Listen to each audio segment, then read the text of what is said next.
2. Recording has started. All right, hello, good evening. It's Human Services Commission. It is March 18, 2026, 6:34. We'll note that down. We will be going down the list here. Good evening. Call to order. We're going to go around and do introductions, and we'll start with the left because the heart goes with the left. Aw. My name's Darla. Hello, I'm Sorry, Go ahead. Jaime Fajardo, Chair to the Human Services Commission. I'm Manny Brown, Vice Chair of the Service. Is that all you're gonna say? That's it. Well, I mean, I could say, okay, so I will say, we've been with the Human Service for some time. I would say about 4 to 5 years. It's been a great opportunity to, with the Human Services, not only with the grant, but also getting involved with the community. So that's been a pleasure, been involved for living here for about 20 some years. And so kind of seeing a full circle and how we can kind of help and assist, provide the best way we can, especially during these times. It is, our voice is very critical, especially for our community members. Sorry, Manny, that's a hard act to follow. You got you. Yeah, I'm Manny Brown, Commissioner, Vice Chair. Been helping out for about 8 years, 6 years, something like that. And it's been great time working with me. And I'm glad that it is this group that is in this time of what's happening around Issaquah and the world. I'm J.D. Ramirez. I've been with the Human Services Commission for about a year. And it is a really unique group of people to be with and collaborate with, so.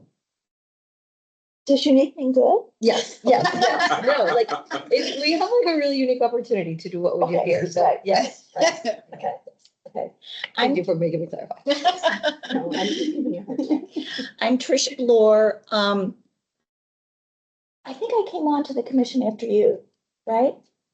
Well, anyways, I can't remember how long. I've been on it for a while. I think I came on during COVID. Yeah, that's when I came on, 2021 at least. Yes, okay. And prior to that, I was on the Arts Commission. I've lived in the Issaquah area for 40-ish years. And I raised my kids here who are adults now and luckily were launched successfully. And which I know is difficult now for parents now. And I agree with everything that Jaime said. So ditto, ditto, ditto. And I look forward to our next granting period. I am Madeline Fish. I've lived in Issaquah now for more than 30 years. I married a local boy and I've been on the commission for a couple of years now. I don't remember I don't know. Anyway, yeah, we're really getting into the meat of what we do here soon. And I'm looking forward to it. Hi, I'm Danielle Jalbert and soon to be a commissioner. I've lived in Issaquah for almost 4 years. I'm an East Side girl. I've been all over the East Side. I have to say Issaquah's the best. I'm very involved in service, especially with my community. I think it enriches everyone around you, including yourself. So I was looking for something more involved and more active and more meaningful to myself. And that's why I reached out to this commission. And I feel so validated in that because it's already such a great experience for me. So thank you so much for having me today. And commissioners, I just want to shout out, it's not typical we invite our recommended commissioners before their appointment, which starts technically in May.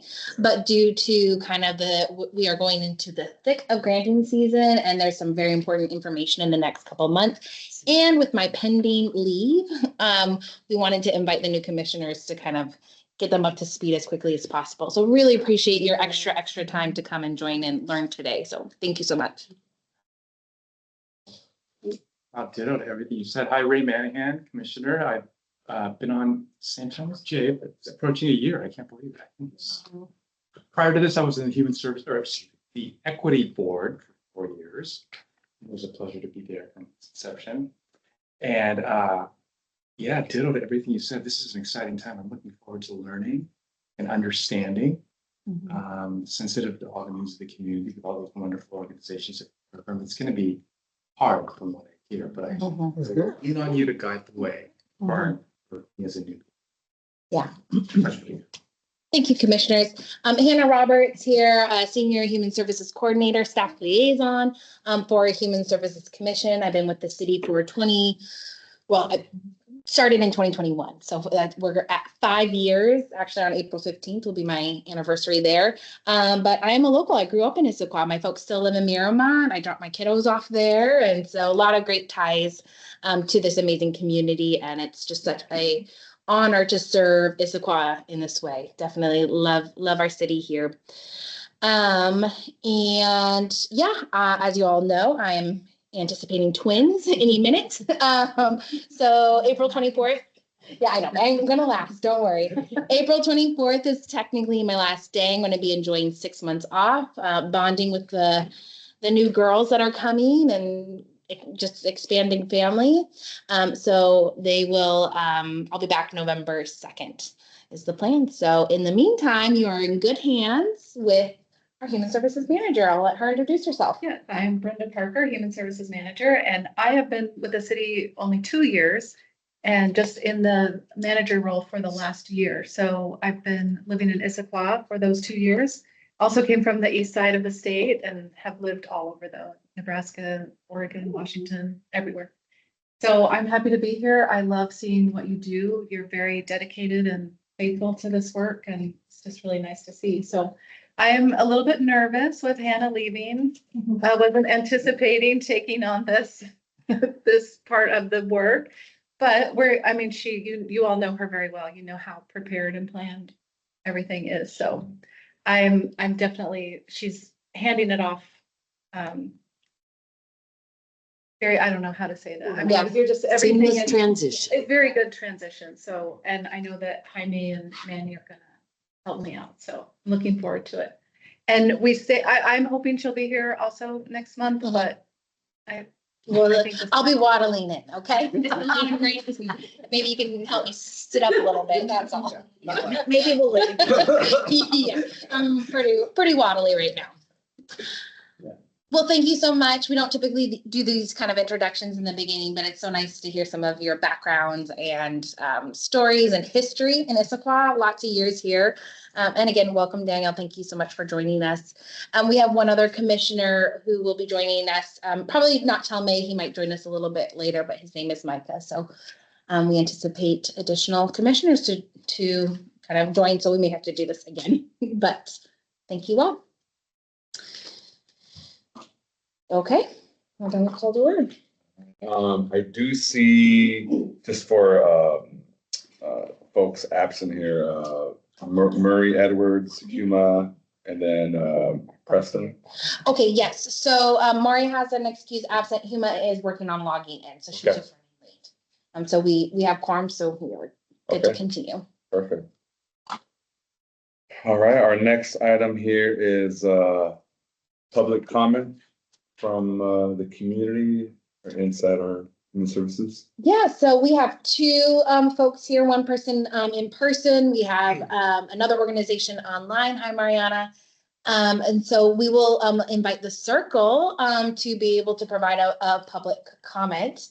Alicia, however you would like to. Maybe Christy can start just Yeah. because I need to. Perfect. Christy, is this an okay time for you to join us? Yes. Can you hear me okay? Mm-hmm. Yes. Okay, so I'm Christy Schumann. I am the development manager at the Circle. So I work with Alicia. Quick background, I've worked with the Circle for about 2 years, but I've volunteered in the Issaquah School District for about 13 years and at the Issaquah Food and Clothing Bank for 10 years. So I'm very familiar with the Issaquah community. In my role, I help with grant writing and reporting. So I know a lot of our numbers. Alicia will discuss a little bit more what we do, but wanted to share that in 2025, we served 803 unduplicated residents in Issaquah, and by far that is the highest city that we serve. We have the most impact in the city of Issaquah, and the things that people mostly come to us for are really basic needs, housing support, trying to find access to rental assistance, and advocacy and legal, trying to find assistance with immigration, passports, know your rights workshops, and we also assist with power of attorney forms for people. So those are really the biggest needs in Issaquah. Alicia, do you want to jump in? Yes, yes, so I, um. Oh, yeah, stand. So I'm here and Chris is here with me just because, first of all, I want to say thank you for your support for rapid response. I cannot explain how much that has helped our community. It's not our organization, but really the community. That funding went directly to the circle, to the community. Rapid response is something that, we didn't plan that we were gonna need, so we didn't have it in our budget. And we've been, looking for funding everywhere to try to support that effort that now, it's a new need in the community. In January 12th, Issaquah, as agents were in Issaquah, the same 12 people. We're still working with all those families. And what I would like for you to know is that, and before coming here, I was with one of those families at their house. And that's why my energy is really low right now.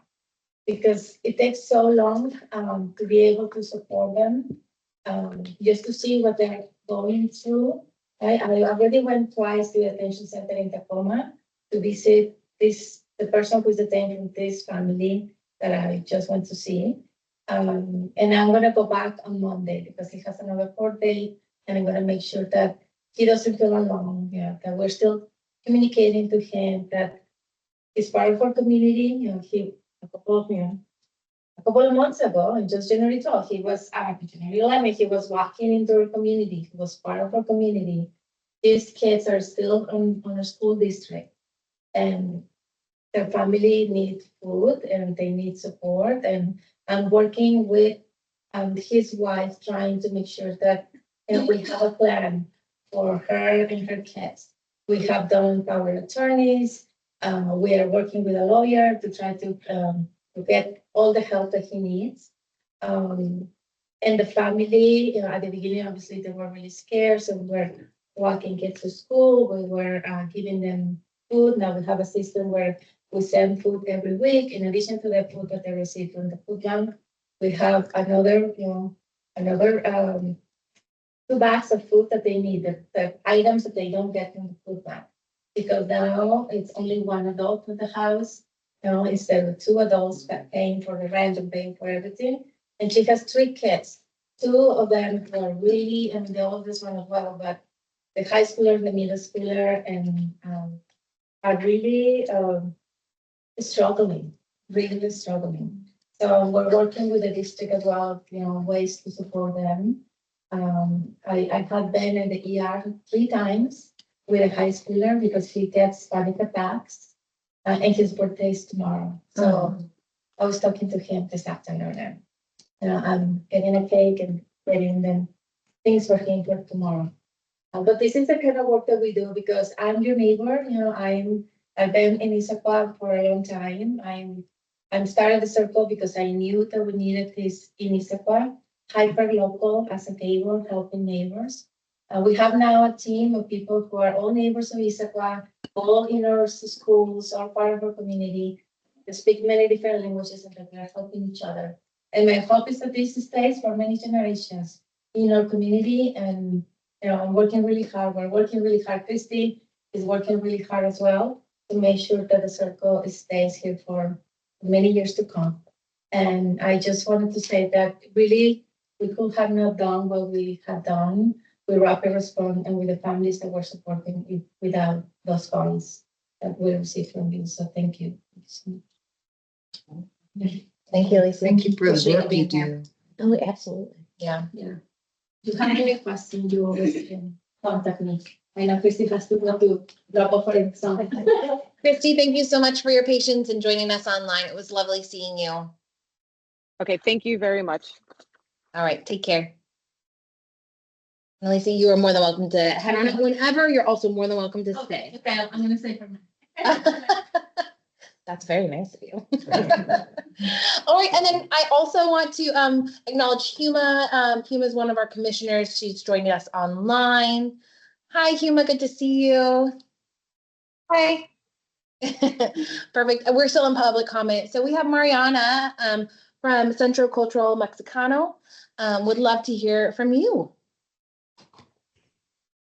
Thank you so much. Can you hear me well?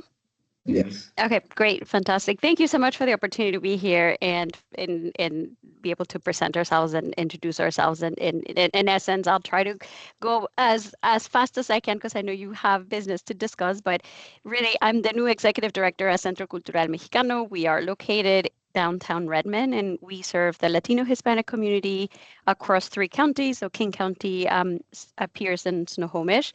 And I'm so in awe with all the work that Alicia just mentioned at the Circle. I joined the organization a little bit. It's going to be a year, so but I will pull the new card until a year. And so it's important to me to just introduce ourselves and tell you a little bit about what we do in case you are familiar with what we do or not. But Centro Cultural Mexicano is a nonprofit organization that serves the Latino community across these three counties. And I would describe the work that we do in 4 major pillars. The first pillar around community. So it's creating a sense of belonging, connecting communities, not just the Latino and Hispanic communities, but also communities, immigrant communities, and the communities surrounding our, non-English speaking. And we do this through events. So we celebrate our heritage, like Independence Day, Day of the Dead. Cinco de Mayo is actually one of our largest events. It happens downtown Redmond. We welcome between 10 to 15,000 people on that day, and unofficially kind of opens the summer. We do art exhibitions, workshops, and a lot of things that create community. So that's our first pillar. Our second pillar is our programs, and I won't mention all the programs that we do, but we do have 7 different areas in which each program falls, all the programs fall rather. Arts and culture is the first one. Second is basic needs. So think rent assistance, down payment assistance, PMI elimination, and flexible spending for our communities, which is really, really important.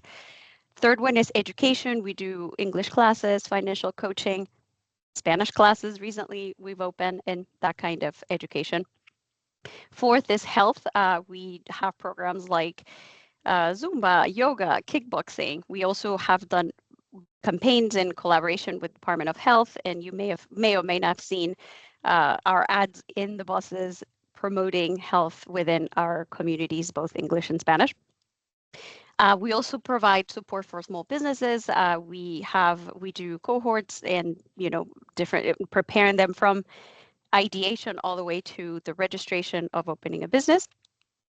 Another area is we put climate change or environmental sustainability. For example, we partner with cities that, as they envision their environmental sustainability plans, we help them gather community input, for example, through workshops or through focus groups, which can then really feed into a city's strategic plan. And then lastly, digital equity and inclusion. I think that's important. We're heading towards the AI era, and oftentimes our communities are left behind with this kind of technology, and not being able to leverage that, for example, for a business could really hurt, or we're missing opportunities. So all of our programs intersect with each other. So support for small businesses, for example, with digital equity, etc. But that's the second pillar, is our programs. Our third pillar is our work with youth, and that's really important. In our premises, we do have a maker space, a space with lots of machines, printers, 3D printing, anything that you can think of. Machines that I personally don't know how to use, but thankfully my staff do. Everything is free, so youth can come. We target it to high school students, but we also welcome college students, and it's a place of initiative and rather imagination and creation. To us, working with youth is really important. Youth, I would dare to say, maybe it's a strong word to say that they're a disenfranchised community. It's a strong word, but they're often left out of important decision-making processes. Like, for example, a city, they're often the last ones to ask or to be, their views to be included. And we think that's really important. For us, it's so important that we do have youth representation in our board to say, we walk the walk and talk the talk. So that space is really important for us. And we see it as a pillar because we do important work around that. And then the last one is advocacy. So as any nonprofit organization, right? Like we are on the ground, we understand the needs, the fears, the gaps within our communities, but that's not enough. We need to uplift their voices, talk to elected officials, government officials, entities like yourselves too. So just so you know what we're doing, and it opened that feedback of communication from what we're hearing in our communities to also connect with resources. Oftentimes, cities, government agencies have really great resources available to communities, but our communities don't know, right? Don't know about this. And it's important to put that in, open that access to information, translate the information. And by translating, I don't mean just to Spanish, but also simplifying the message, putting it in a language that it resonates with people. And most often that also means putting, speaking Spanglish, and in simplifying information that could be complex, like say affordable housing, making it simplify the language and making it in a way that it's accessible to people. So that's at high level what we do. A lot of the things that we do really is expansion to the great work that the Circle is doing. The Circle is an amazing nonprofit organization that I'm getting to know. So as new executive director, where I'm introducing myself and getting to know everybody. But to me, really, this is about expansion. We are living in really, really difficult times. Alicia, I keep calling her Alicia. Apologies. Alicia mentioned how it's difficult. Increase the fear in our communities is real. The way in which we need to serve our communities has changed. There's a lot of fear, yet resources are decreasing. So for me, it's just, it's expanding and really is collaboration, and it's letting you know what we do as an expansion of the great work that's already happening in your community.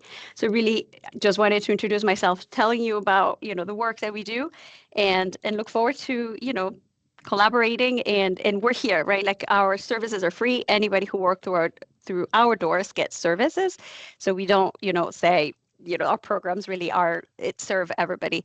And so your city is at the top 12 number of cities that we serve. So I felt it was important for me to either reintroduce myself. You probably know about us, but if you didn't, just to let you know what we're doing. Again, as an expansion of the work that is already happening, and important to, as we're serving similar communities, the Circle and I, for example, to have the same message. If there's something that you want to communicate, see us as an expansion of the work that perhaps you're doing, and likewise, whatever's happening to us, we can share just so that the services are reach the communities that need to know about it. So that's all. Thank you so much. I'm happy to answer any questions, but I definitely look forward to meeting you at some point in person. And thank you so much for all the hard work that you do, because I know being a volunteer is also something that takes time and effort, and we appreciate your service. So thank you so much. Thank you, Mariana. Appreciate your public comment. You are welcome to step away, or of course you are more than welcome to stay. No problem either way. So thank you so much for your time.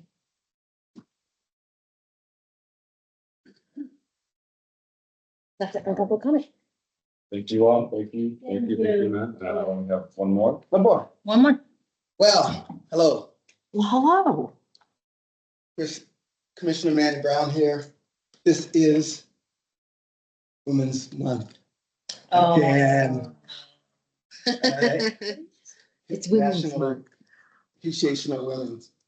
Last year, I spoke about National Women's Month, which is this month, March, and I concentrated on the origins of women's movement. Now I'm going to bring it home a little closer to home. Let's recognize the women that are close to us, that are part of our daily lives. Women, whether they are mothers, wives, sisters, siblings, coaches, teachers, counselors, board members, stay-at-home moms, or staff, are the background of Issaquah and a major part of what makes Issaquah such an amazing place it is today. First of all, ladies, thank you for putting up with us men. I'm sure it wasn't an easy task. Thank you for teaching our sons to respect women. Thank you for teaching our daughters that they are strong and resilient, and they have a say in what happens to their bodies. I've always believed that the union of women is the most powerful force in the world. So the women here in this room, and for those who are in our lives, and for the sound of my voice, if you've not heard it recently or enough, I would like to say thank you. And as your Oscars that you have earned, I would please ask you to stand and be recognized. Stand, stand, stand. Well,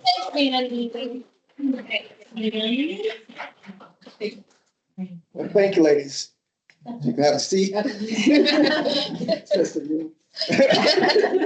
This may be one of my last Human Service Commission meetings, so my term is expiring. Wow. It has been a pleasure working with each one of you.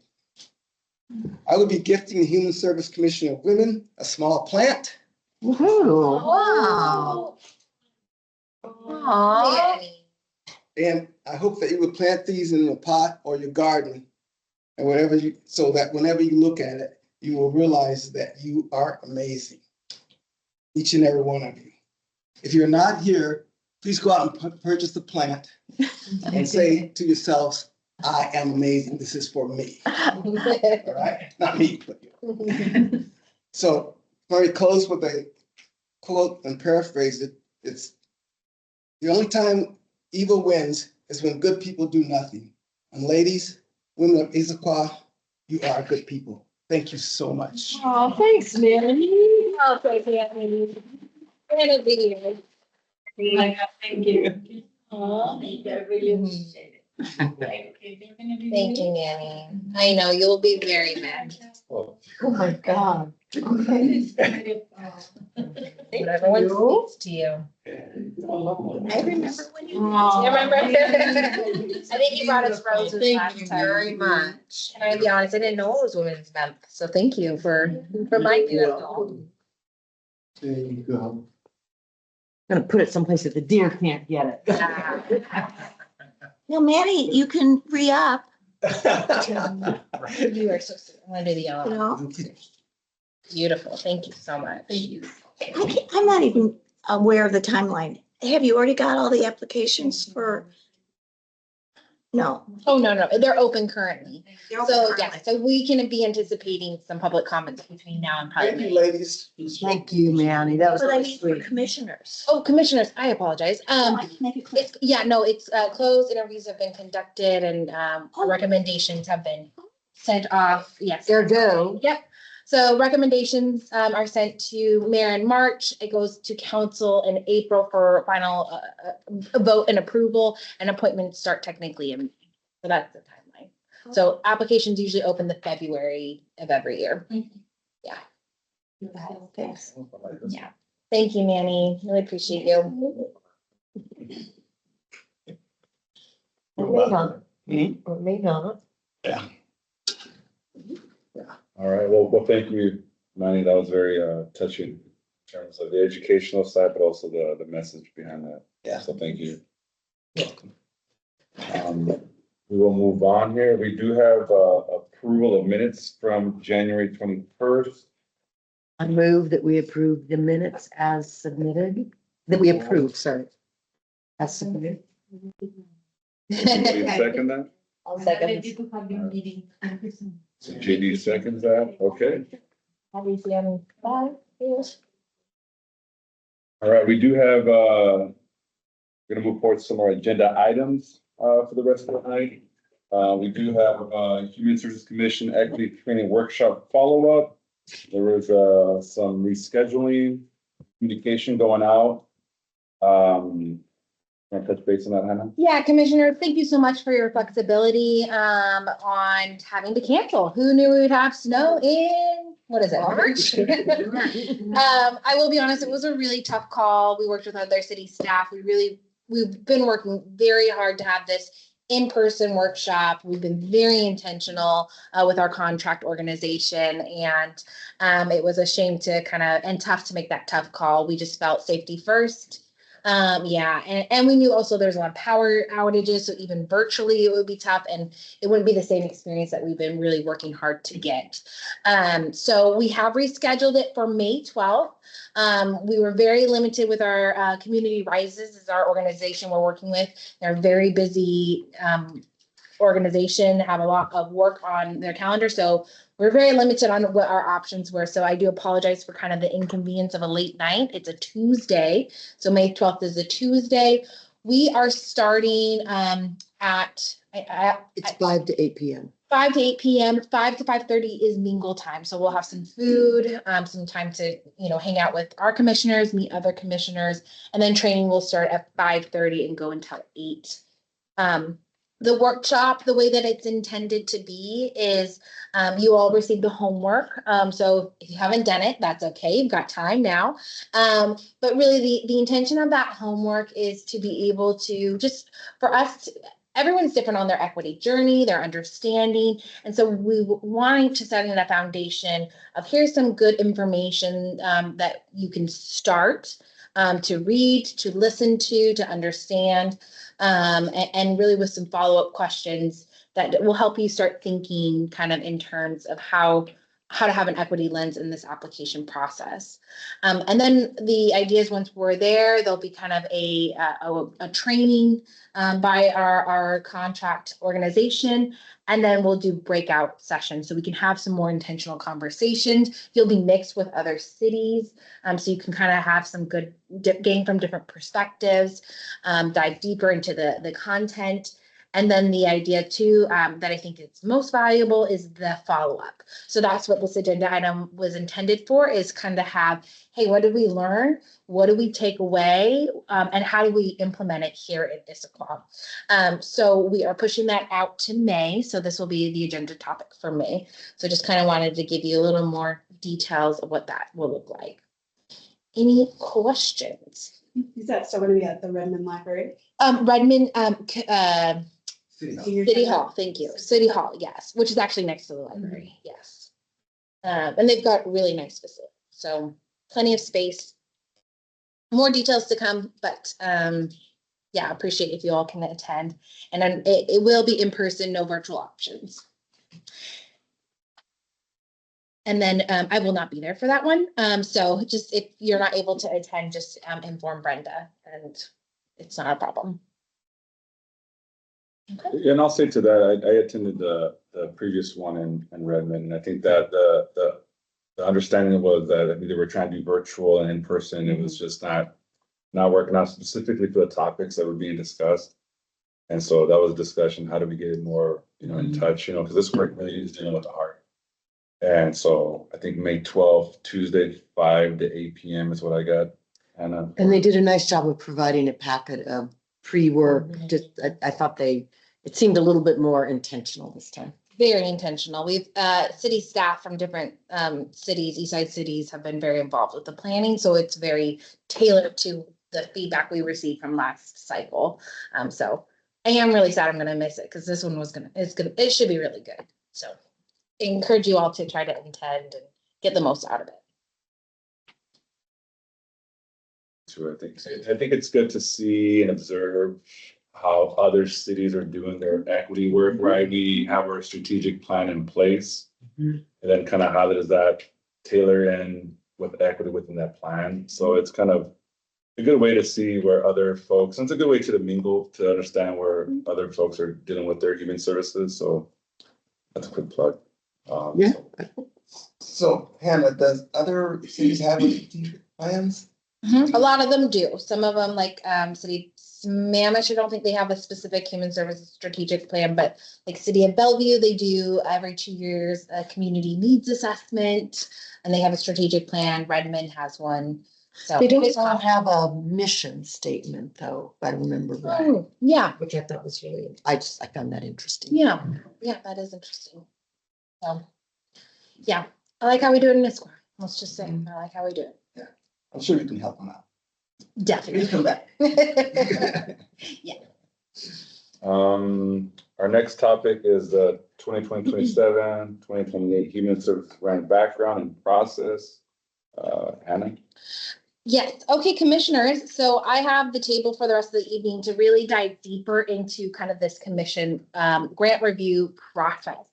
I will tell you that I don't typically start this conversation until maybe April or May, but due to the circumstances, I thought let's just jump right into it. So again, Danielle, thanks for jumping in early so you can kind of be on track with what's going on. And again, the intention is for commissioners, especially new commissioners in this process, to understand what are we doing?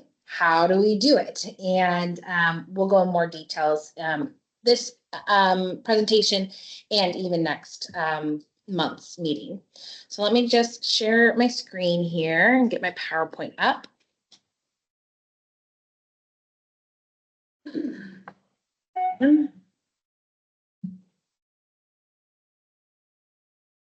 Oh, sorry, looks like I accidentally exit out of it.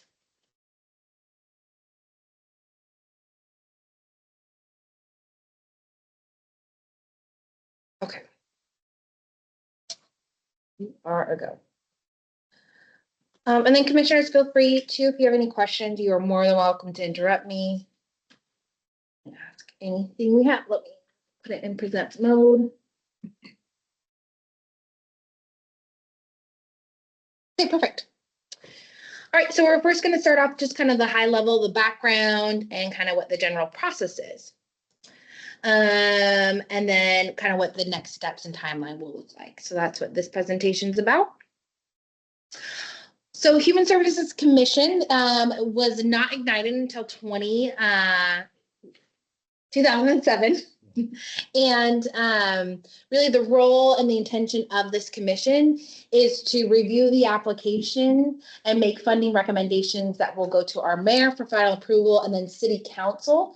And city council actually doesn't usually look too much detail into our recommendation. It gets embedded into our general budget. I will say that's a little bit different from other cities. Some cities, they do their own presentation, but this is a little bit different. We go to our mayor and then our city council.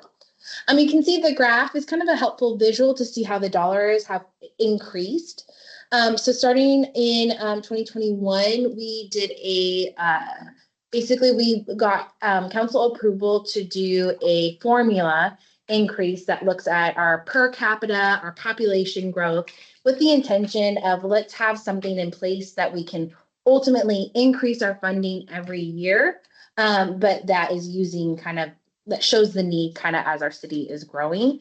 And so that has been put into place. And so this next cycle, we'll talk about what we're anticipating to do for Issaquah, but you can see the increase over the years.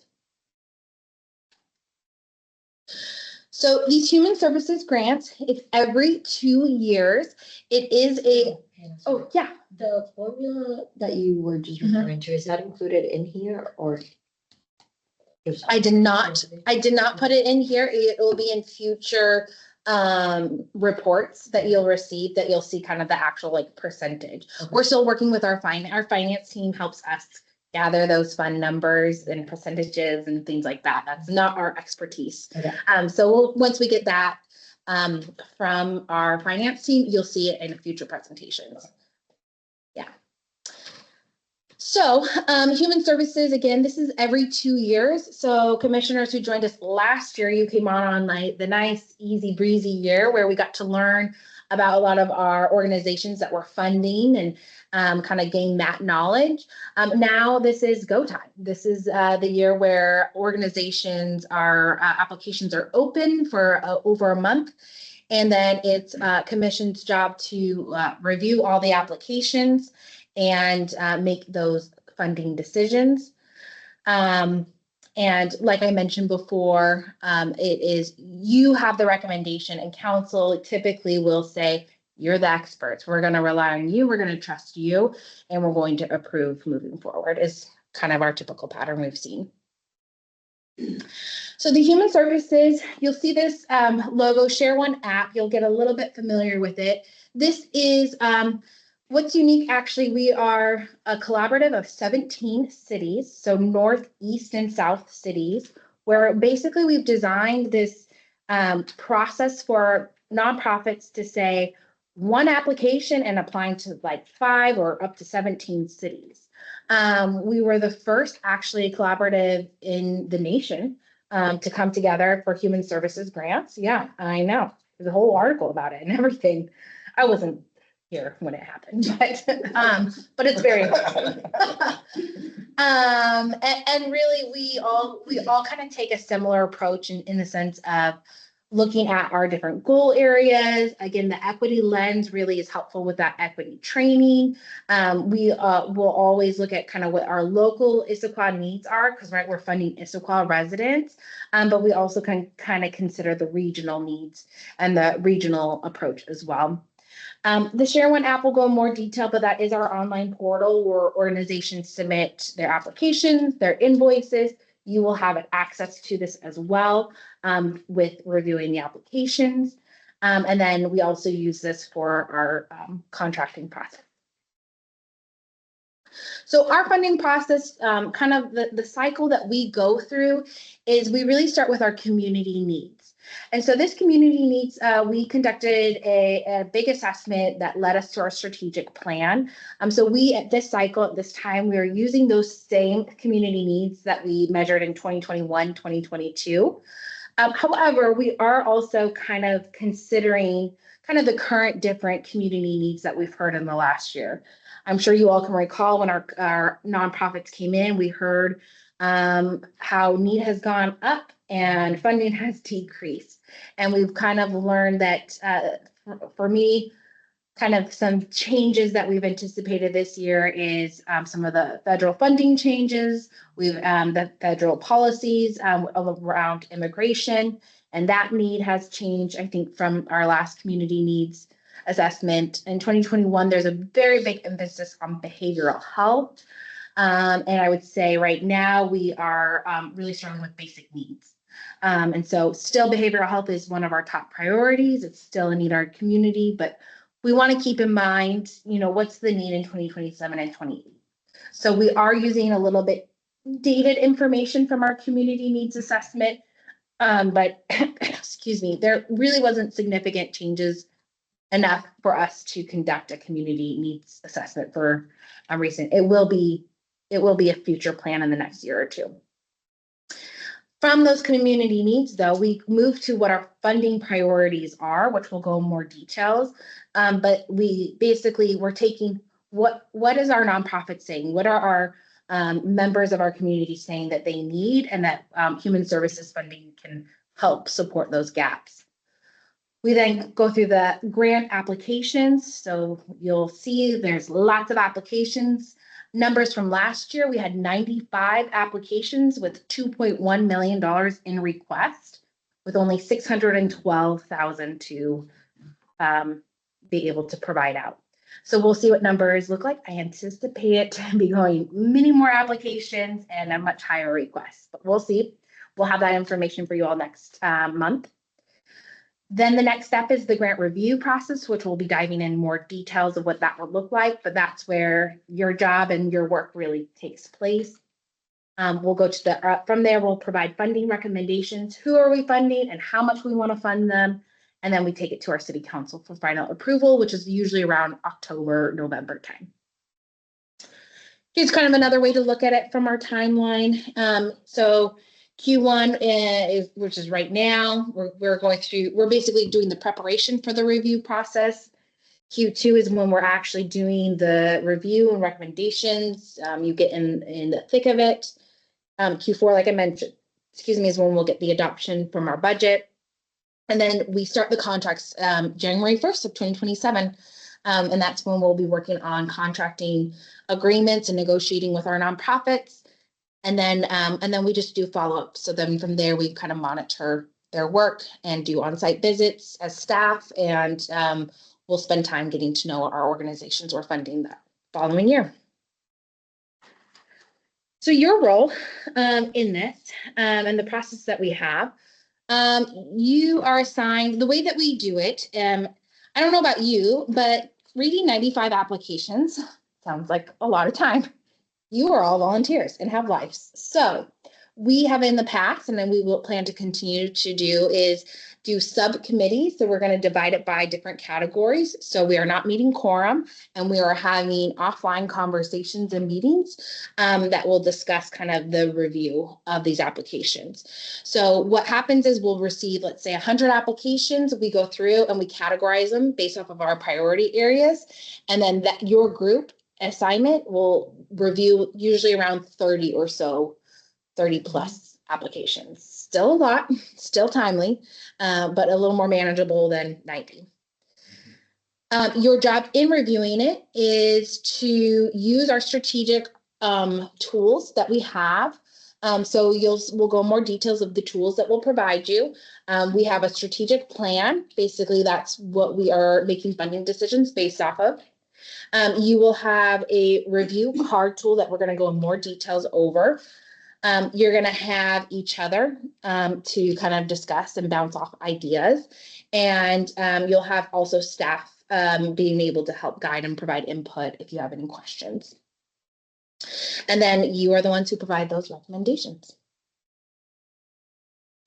So our review approach, I think very importantly, is applying an equity lens. You're going to hear that a lot, and we're going to dive in more detail of like what that actually means.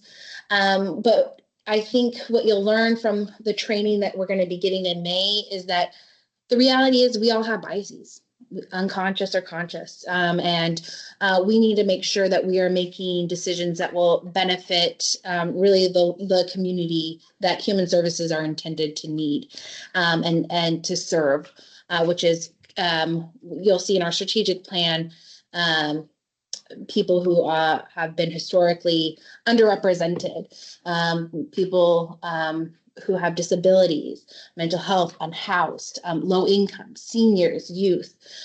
So that's laid out and guided in our strategic plan. So I'm excited again for that training because I think it really helps set the tone of how to look at these applications. We're not focusing necessarily on the grammar or the budget, but on the actual service and the needs that they're meeting. Another approach that we have is we really want to make sure we are making meaningful investments, which means we want to make sure that we are, the organizations that we're funding and the amount we're funding them actually making an impact. In the past, we've done what you'll hear us talk about, peanut butter spread. So everybody gets a little bit of money because we don't like to say no. And I get that approach. But really, it's a lot of work for these organizations to invoice, to track, to have outcomes. So we want to make sure that we are providing a good dollar amount for the organizations that will specifically impact our Issaquah residents. We will use our review card to guide us. We'll use our strategic plan to guide us. We'll have small groups to have really the nitty-gritty conversations, and then we'll have larger groups where you'll present in a commission like this that's being recorded, where you can have larger deliberations with the group. All right, so breaking it down a little bit more. So scratch the 14th, we didn't do that. Today we're going over the review process. The 15th, we'll kind of touch base a little bit on this, but less detail. But that's where we should have our numbers for you of how many organizations applied, how many are in the categories, and how much was being requested. And then we're also going to go into more detail next month about how to access these applications. We'll look at an application together to get you orientated of what you're looking at and what's important. May 20th, we'll do the equity training feedback. And then that's basically between April 15th and May 20th. You will all be assigned basically a homework assignment of just look at the applications, look at 1 or 2 applications. Basically, I want to know by May 20th, you know how to access the application, you know, like what you're looking at, you've read through one, and you know how to use a review card. And then so you're going through one application process, and if you have questions, note it down and bring it to the May 20th meeting. So that's really the intention of that, is just that check-in. We're not going to have a meeting in June because you will be meeting your small groups 2, maybe 3 times Ideally, I like to have them an hour and a half meetings. The first meeting is we are basically trying to make a draft decision on who we're funding and who we're not funding. So basically, you'll see we have a red, yellow, and green system that we'll use. So we decide who we want to fund as a small group. And then the second meeting is how much we actually make the dollar amount. And the third meeting is we can't make decisions. We need to meet again. So just plan on June and July. I know it's always tough around travel time, but that is kind of where a lot of work will get done. July 15th will be kind of a report out. So subgroups will have a lead, basically report out on their kind of general draft recommendations. And that's the time to really like poke the holes and figure out, like, is this the right decision for us? How did your group come up with that? So trust your commissioners, but also feel free to ask the questions and look at that. And then the hope is come back on the August and make a final report out and the action to take the recommendations to mayor and council. Any questions about that? I know there's a lot of breakdowns of it, but Have there been any substantial changes to the review card that we used in the past? No, okay. Yeah, I have a question. I'm sure there's gonna be plenty of repeat applicants, people that we're funding now. Are you gonna be, or is Brenda gonna be giving us some kind of, have there been any that haven't turned in their reports? So will we be getting feedback on any repeat applicants, good or bad? Yes, we are reporting. So those will be more reported on subcommittees. And so like if there's questions, if there's organizations that we are currently funding that we have concerns about, Brenda will inform that subcommittee. Because if they're not meeting performance or anything like that, if they are excelling, we'll also communicate that in those subcommittees. Okay, so it'll be at the subcommittee level. Okay. Yeah, fair question. Annie, did you have something? I just wonder why you put handcuffs up there. Handcuffs? Oh, it does. Yeah, I see. Yeah. I'm not, oh, now I see it. Well, that's Excel for you. That's too funny. Okay, so our next steps is we're gonna just confirm everyone's on board with like our approach.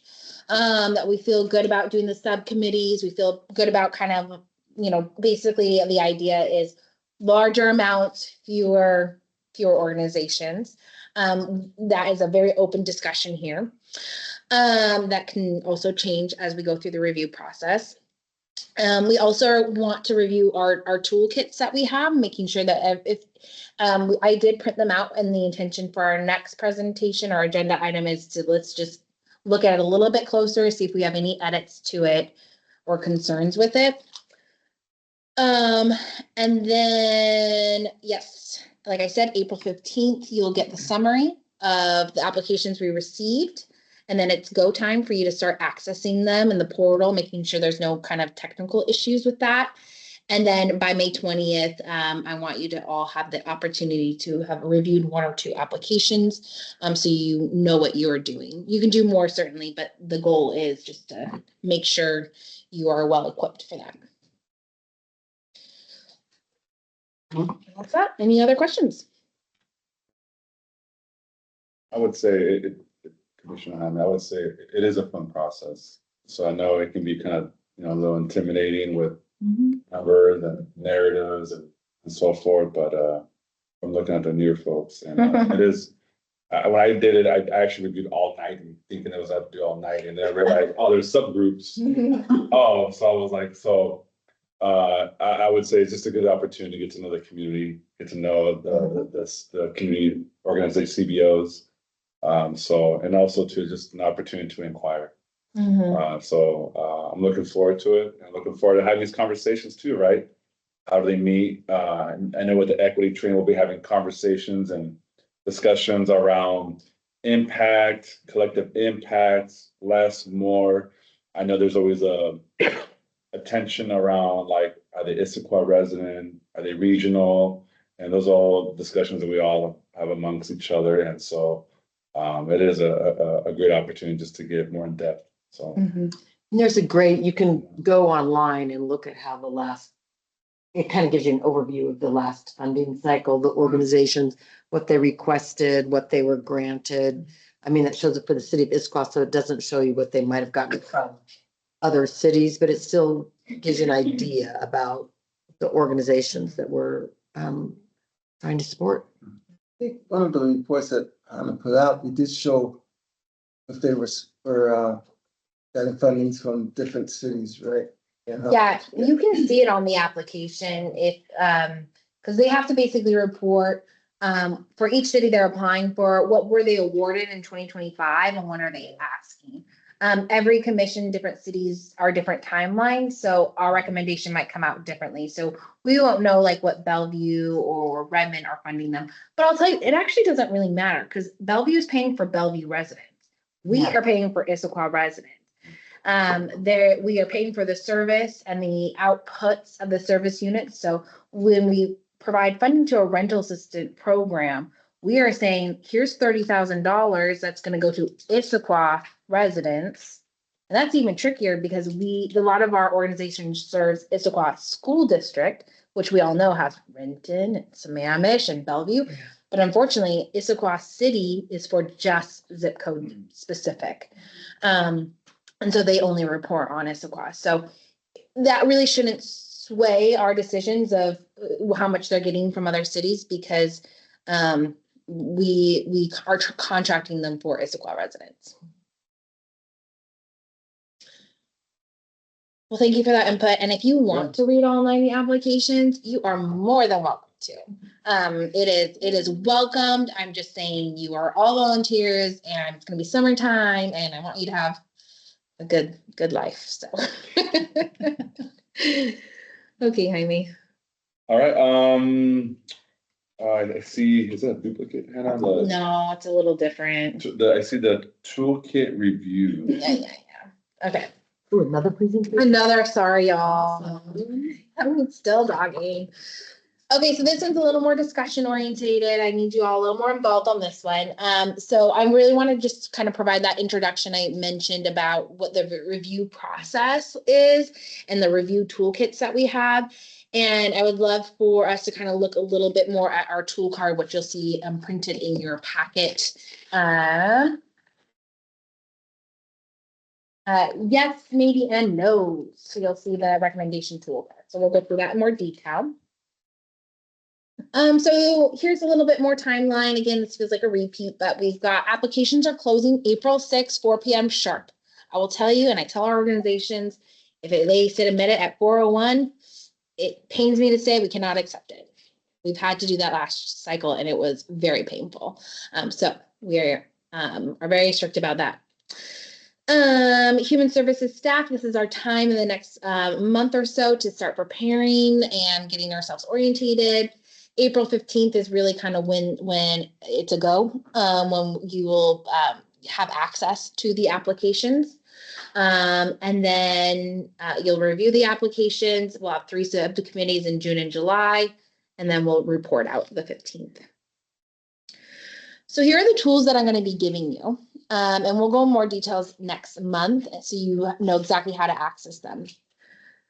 So you will have our application. So you will have access to the application. We'll go in more detail of what they are. The application, basically, you'll see agency profile, but you will also see basically program description, who are they serving, kind of what is their equity approach, and you will see the service units that they are basically proposing.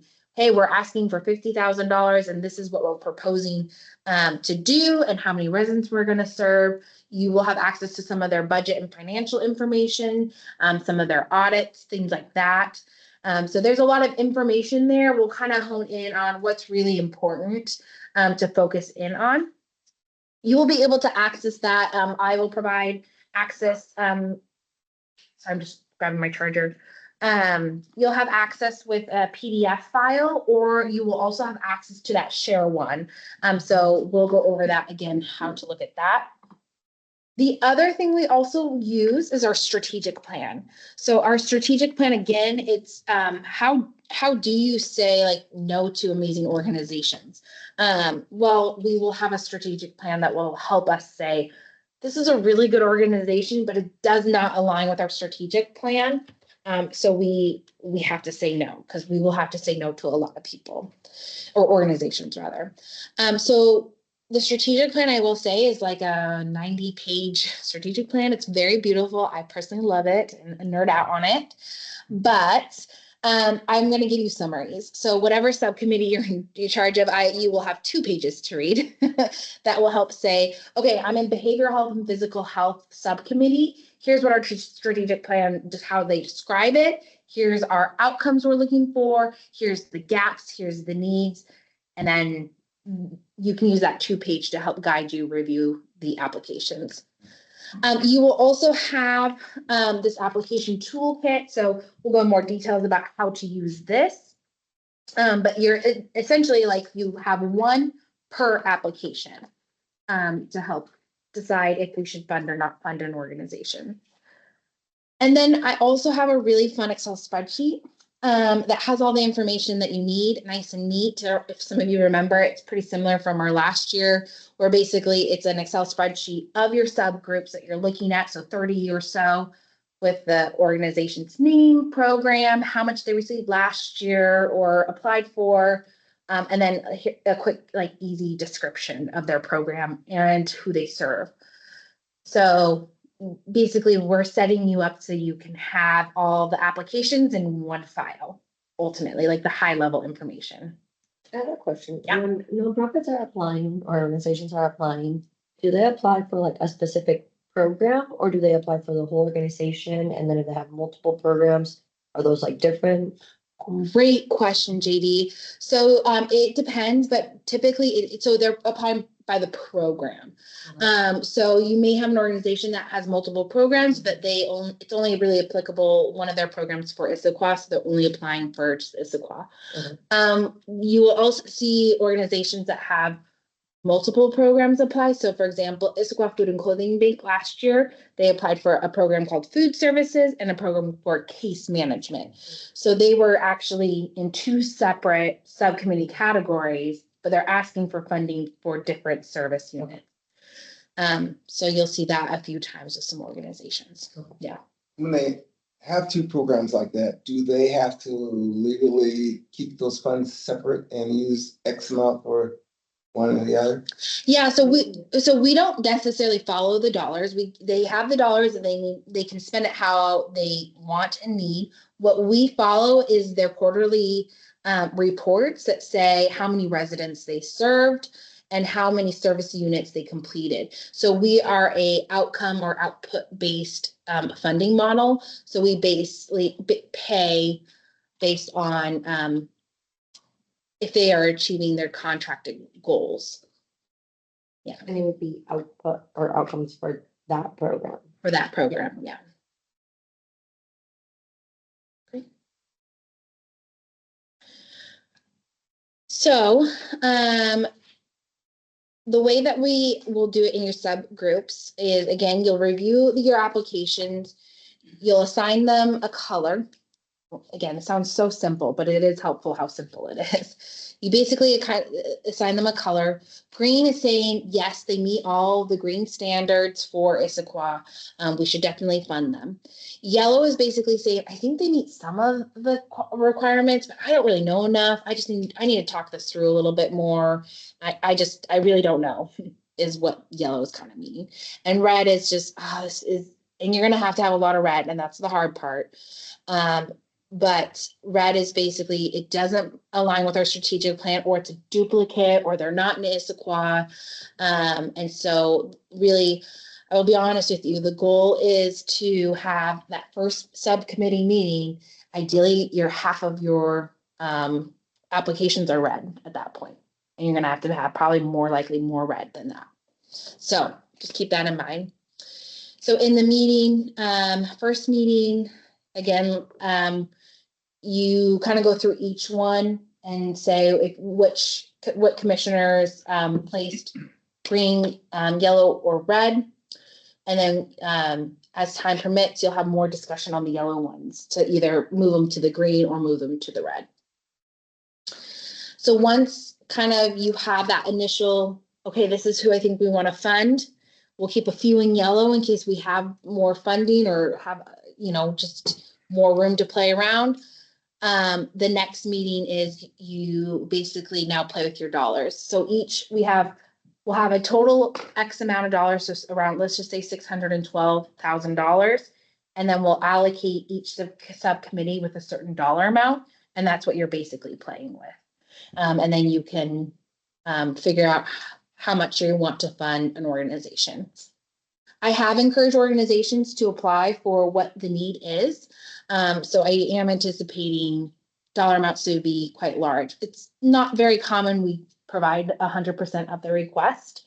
For example, we've had organizations ask for 100 and they get 20,000. We've had organizations ask for 15,000 and they get 15,000. So it really does vary based off of your recommendations. So let's have a quick discussion on the grant tool card. And then I would love to hear if there's any conflicts of interest. So if you are on a board or work for a nonprofit organization, and or volunteer, is helpful to know. And then we don't have to decide this today, but I will kind of go over the kind of your preferred group category.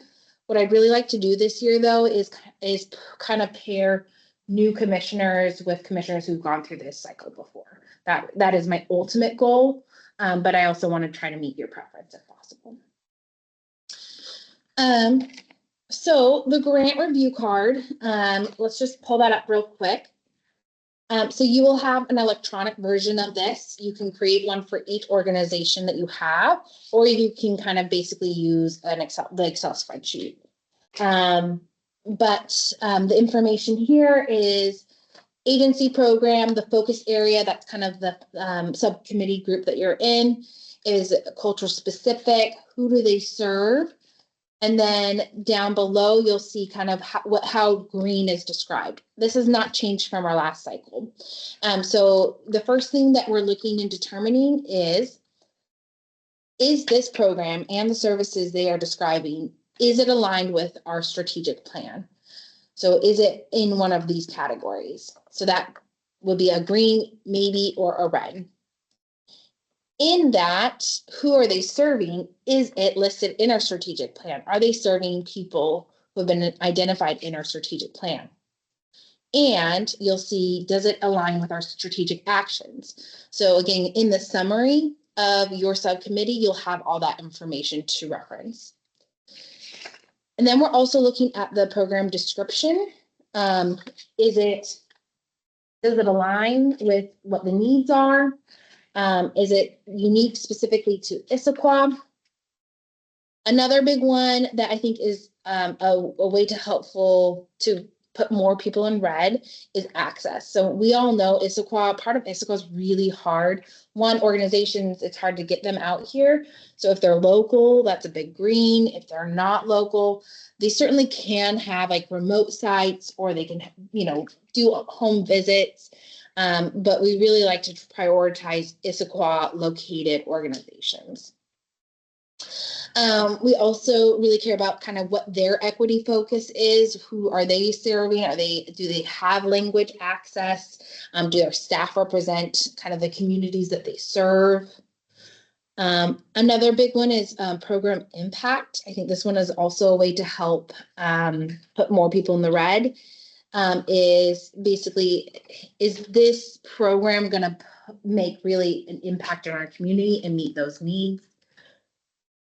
And that's where I think leaning in some staff input might be helpful, because we have behavioral health team who works with a lot of these organizations. We monitor a lot of these organizations, so we can help kind of guide that if you're not sure.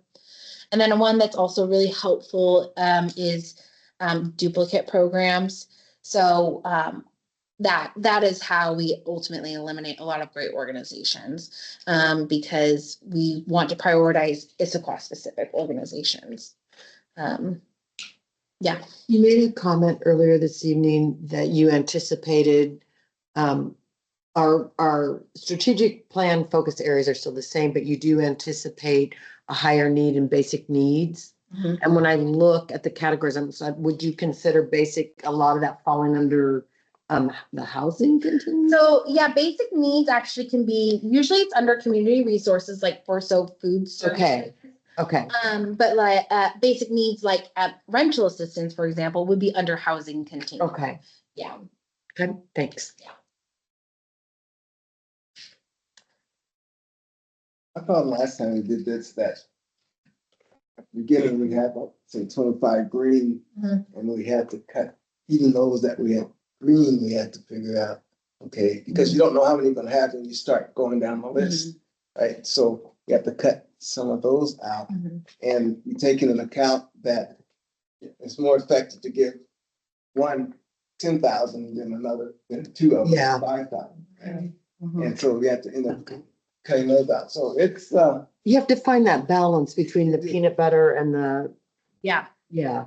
Yeah, because you want, like, for example, like last year, I was really hoping that we would recommend more rental assistant programs because that was a big need. And if we don't fund, those programs, we don't have access to them.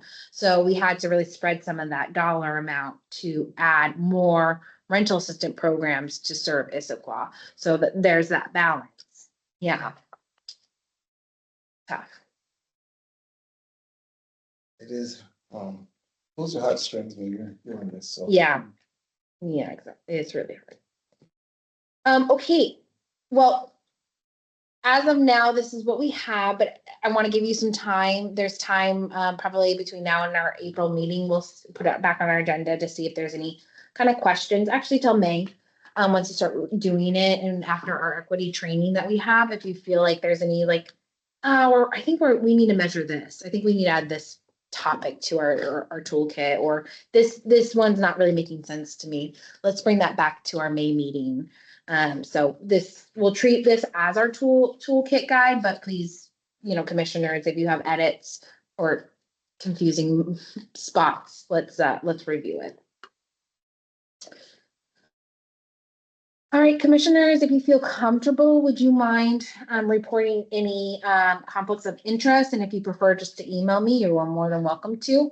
Would love to know if anybody's on board members for nonprofits specifically.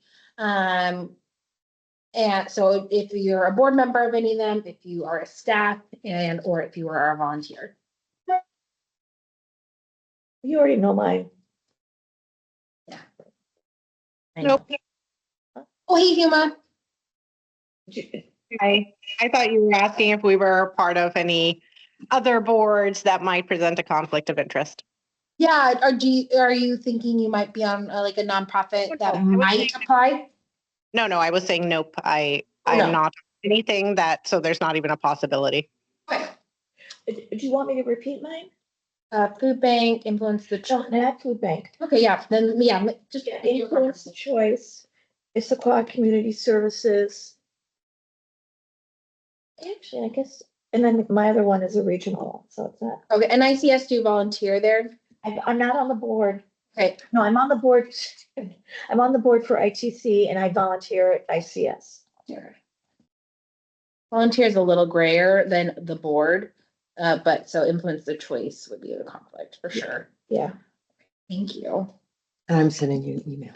Thank you. Where I volunteer. I'm not on any, I'm not on any boards. Yeah, perfect. Did you say fish? I'm off of fish. Oh, congratulations. Yeah. And the reason why we asked that is, let's say you worked at the Food and Clothing Bank or the Circle or one of our organizations, we're on the board. You present a bias, right? And so we just want to that's why the subcommittees help, so we can kind of help separate anybody. So if you are a part of it, we just ask that in the larger groups that you just unfortunately have to stay silent in those. So there's not any potential biases that could happen. So appreciate that. And then preferred review group, I feel kind of bad asking what your preference are without even going in more details about each one. Would you guys like for us to postpone that for April to kind of divide and conquer because we'll go in more details of what that looks like, or do you guys feel like there's one that stands out to you you'd like to share tonight? Does it depend on the applications that come in and where they fall out? Yeah, so 2 years ago or 2 cycles ago, we had 4 subcommittees. Last cycle, we had only 3 because what we did is we really highlighted the cultural specific. I am gonna have to make that decision once I see those applications. So I'm leaning towards potentially 4 subcommittee groups. Because I think we'll have a decent amount of cultural specific organizations apply.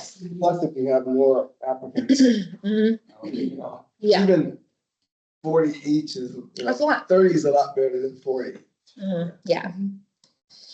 Yeah, and so in just quick high level, housing continuum will be like rental assistant programs, shelters, homelessness services, transitional housing programs.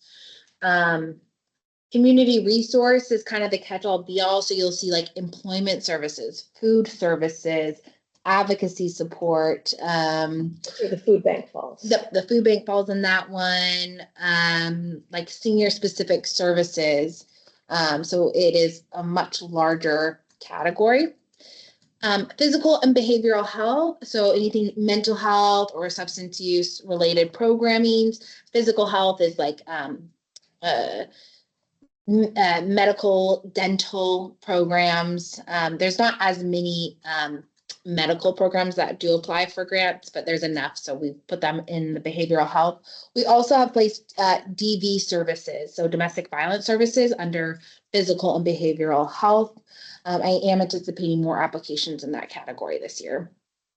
Cultural specific and language access. This is where it gets a little tricky because we really categorize, like, for example, the circle. They specifically serve a cultural specific. They have language access, but then they provide things like basic needs. Then they provide behavioral health. They do rent assistance. They do rental assistance. And then we had like Central Cultural Mexicano, they're a cultural specific organization, and you saw they did a lot of different programs. And We didn't fund them last year, did we? I they mean, didn't apply. okay, that's what I thought. I was like, oh, I don't recognize. Yes, yeah, they're a new Okay. organization for us. So I think what we're gonna do, so you'll have those priority areas. Each program will have be categorized as one of those 4, and then you're going to have a subcategory for each one.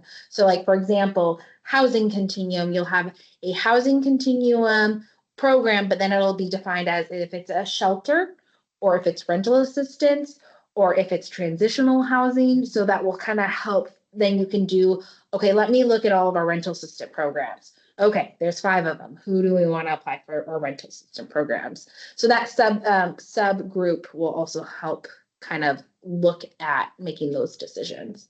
And behavioral and physical health, will label them as medical, dental, behavioral health, DV services. Yeah. So I have a question. I know both the Circle and the food bank, they do rental assistance.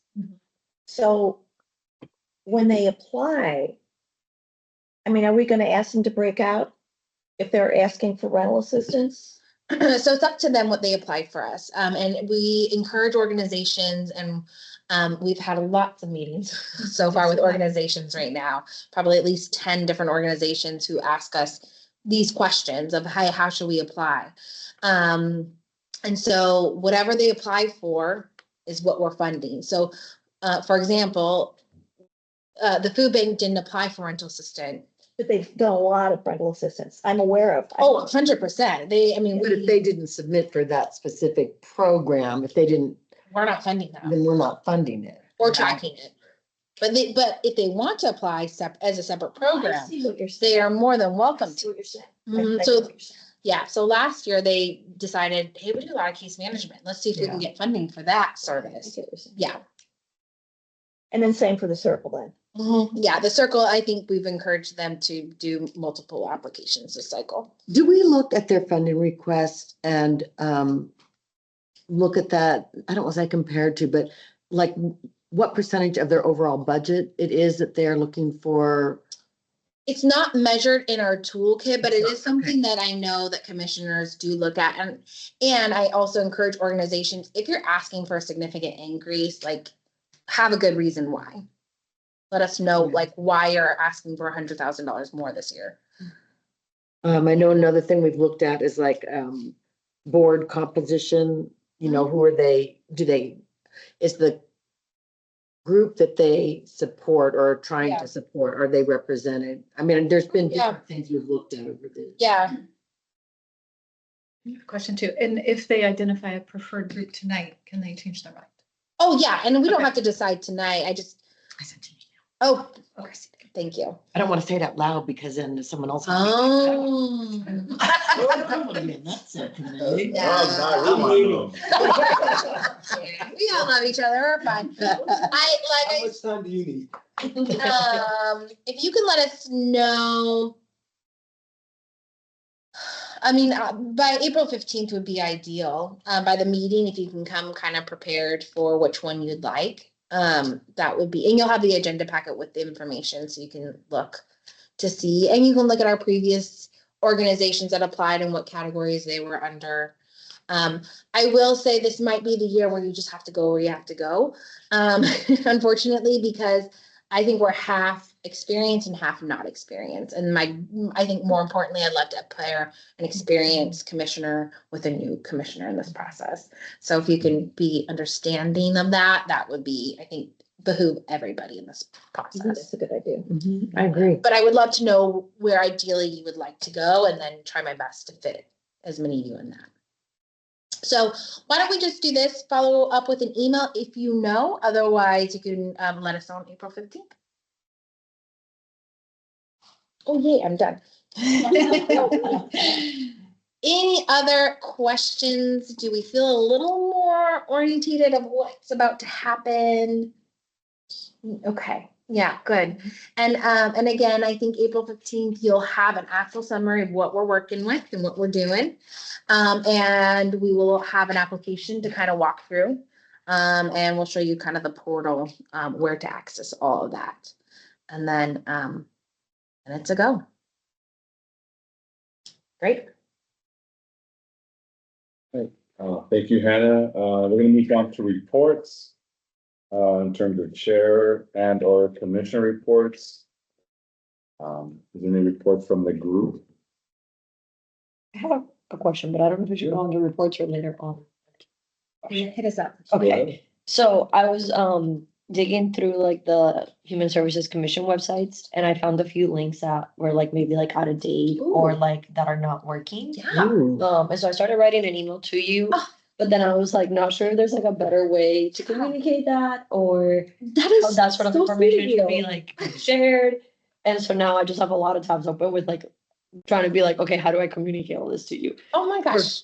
I don't know. Yeah. Too. Yeah. Thank you for doing that and flagging those. I would love to know. So what we typically would do is you can email it to me. Okay. The sooner the better. Yes. And what, you know, you may not catch all of them, but then what I'll do is I have access to update our website. So we just have not had time to do like that kind of maintenance. So Yeah. information like that, yes. Okay. Makes me excited. Good. Yeah, no, And I every was way- just looking for myself and I was like, oh, wait, that doesn't work. And I was like, I don't know if anyone knows that, but I was like, I don't know. who Probably knows. not. Probably. So yeah, tell me. Okay. And then in the future, if I'm not here, you can tell Brenda, and then Okay. Brenda will bring it to our communications team. Okay. And then they can help with our website and stuff. I just have special privileges on our website that I get to do that sometimes. Okay. Yeah. Thank you. I have a comment, I guess. I don't think I saw anybody. And I don't think a lot of people were aware of it. Mayor Mullet had just been sworn in, and then January 24th, he had basically a town hall meeting at Gibson Hall regarding ICE and Issaquah. Mhm. Did anybody? I didn't see any. I was there at the beginning of it, but then I had to leave. Okay, and it was standing room only. And I couldn't hear, so. Right, it was standing room only. And I was just really impressed that he pulled that together. And I will tell you that there were very few brown skinned people in the meeting. it was mostly allies. Because, you know, particularly if ICE is in town and they heard about this meeting, you know, they would be, Sure. they would be standing nearby or whatever. So, but it was a very interesting meeting and there were, you know, there were some, international people there that that told us about, places where people could go to or volunteer, to help out. But I thought it was a really good meeting. Yeah. Thank you for attending that. Yeah, I agree. I was very impressed for one of his first, Yeah. items in his term. And he spoke at it and there were several, council members there. Mhm. And, yeah, and it was just standing room only. I'm sure people tried to get in and couldn't. Yeah. Yeah. So, Thank you for that.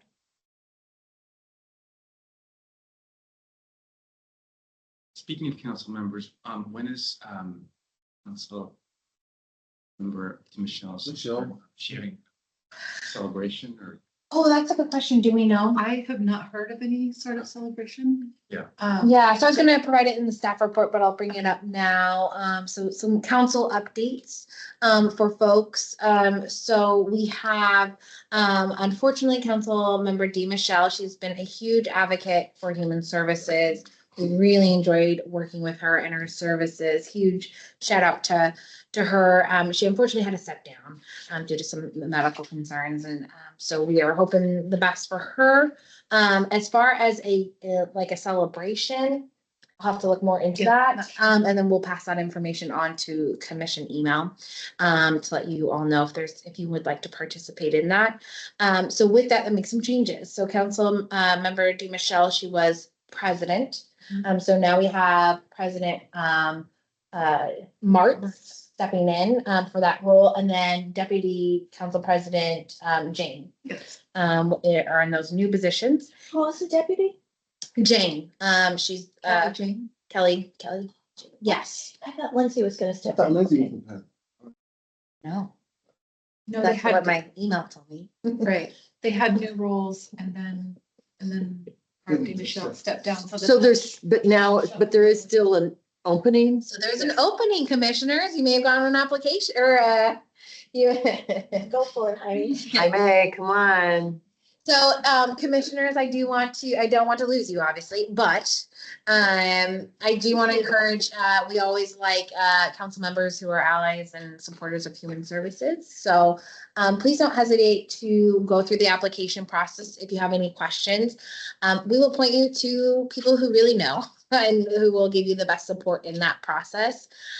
What's nice about this opportunity is you don't have to campaign. And so it's basically like a kind of a rapid fire interview process. It's very intense. It's very public. And they eliminate you on the spot. So, it's just so you know what you're stepping into, but we encourage you all to consider it. It is a great opportunity. If you have any questions though, please don't hesitate to reach out to us. We'd be happy to share more information about that. Any other reports from the group? No reports, but I do have a question about the city council process. Just because one of my neighbors was interested in a city council spot. Do we know how many people go for it? Or is there any way of knowing? Or is it just like you show up at the rapid fire interview and that's when you see everybody? Or I think there's an initial screening that happens. So they invite, I think like last time it was maybe like 13 to 15 that they invited into that process. So I don't know how many initial applications they actually received.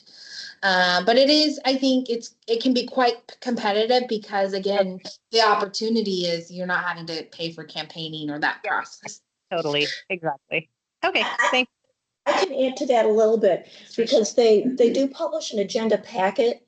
I mean, when it's public, it's really public. So all the people that are applying come to a meeting, a council meeting. And so there is an agenda packet with all the applications. Oh, so yeah. With all the applications in the agenda packet. I know because I observed the last one. And I did notice that some people that applied did not show up for the rapid fire. And it's probably because they went through the list and saw all the agenda packets and thought, you know, Yeah. I'm not gonna put myself through this. But yeah, so everybody gets, you know, everybody in the world gets to see Yeah. the applications if they so desire.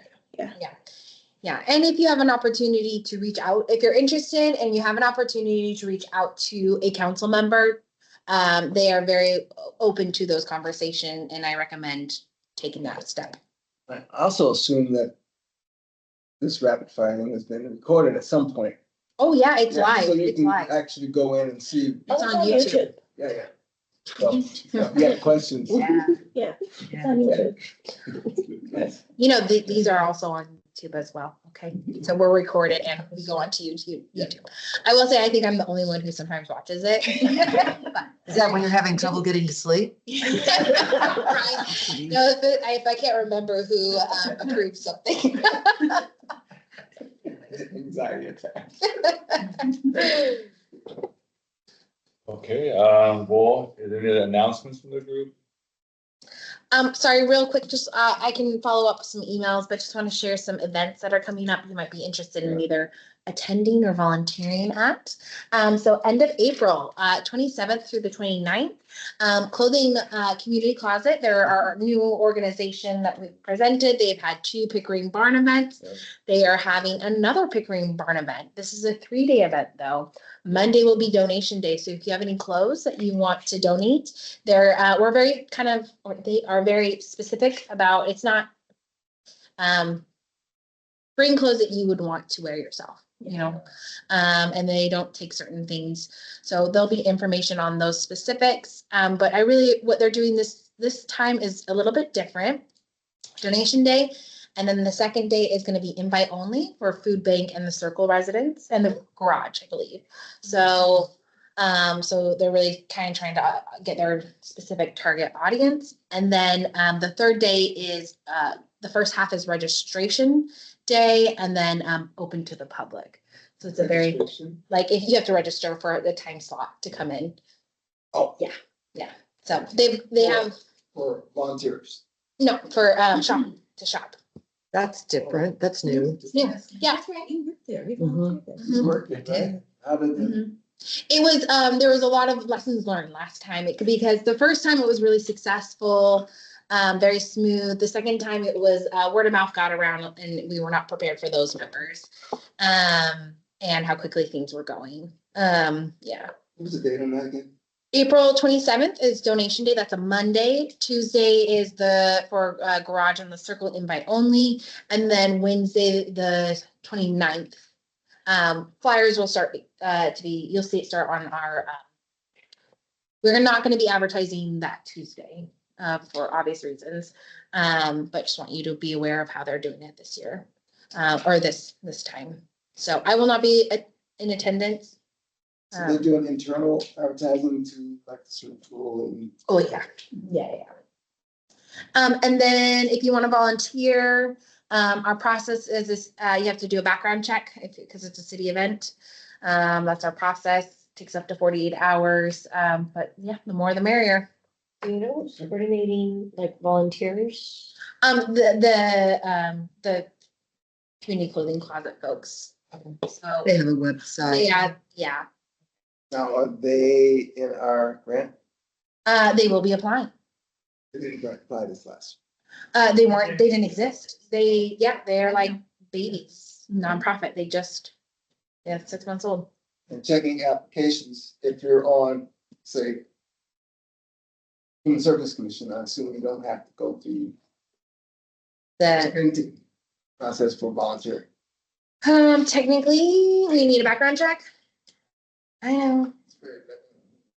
However, if you are not interacting, so the difference is if you're not going to be interacting with the public, which a lot of the volunteering, I think you came last time, was you're just sorting through the clothes. You're in the back, you don't need to do a volunteer. You can just sign up for you just show up, it's fine. We will take more the merrier. We need a lot of volunteers for this kind of event. And I'm talking to you too. I know. It was lovely seeing you there. Also want to put it on your radar. AAPI for the month of A, so Asian American Pacific Islander Heritage Month is coming up in May. The Circle is doing their event at the community center. That'll be on a Sunday. Oh, gosh, should have had the date. May 10th, like the 10th, I think. And you're gonna send us an email. Yep, because I didn't get it on my staff report. I'll get you the date. Oh, sorry, 17th. Oh, I'm still sharing my screen. Great, it's on the 17th. Uh-huh. But you'll start seeing that advertised and all that good stuff. Okay, that's all my reports. All right. Our next meeting will be April 15th. Meeting is adjourned. 8:09. Yuma, can you stay on for a second? 8:09. Sure, of course I can.